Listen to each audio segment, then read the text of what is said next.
Si do t'i them mundialit që ti nuk je më? Si do t'i them që ti nuk do ta mbash më në krah e nuk do mundesh më ta ledhatosh? Si mund t'i them që ato sy që shihnin plot dashuri nuk do t'i shohi më? Djali jon është vetëm 3 vjeç e gjys.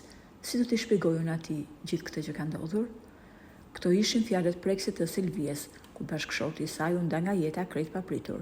Të afërm, miq, shok dhe familjar qëndruan pranë familjes së kombëtarit për t'i zbutur sadopak dhimbjen. Por kur njerëzit largohen dhe ti je vetëm, e ndjen atë peshë të madhe që të mban shpirti e nuk ke me këtë ndash. Bashkëshorten e kombëtarit në orët e vona të mbrëmjes e ka pushtuar dhimbja dhe ajo nuk ka se me këtë ndaj, e në këto qaste bën një dedikim të ndjerë për shpat kasapin. Në rrjetet sociale ajo shkruan: ka qaste kur bota hesht, njerëzit largohen dhe kujtimi yt më vjen papritur në zemër.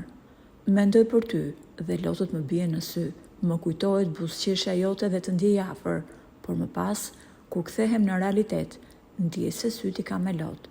Shpati im, dashuria nuk mbaron me vdekjen, ajo pret vetëm ribashkim në xhenet.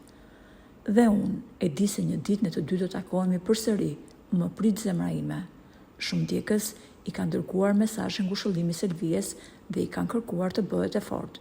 Në këtë situatë të vështirë që po kalon bashkëshortja e këmbëtarit, ajo që i duhet më shumë është një fjalë që t'i jap forcë dhe t'i jap shtysë për të jetuar.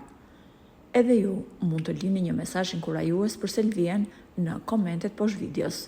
Fjalët shpesh kanë fuqi të jashtëzakonshme kur ato vijnë nga thellësia e shpirtit.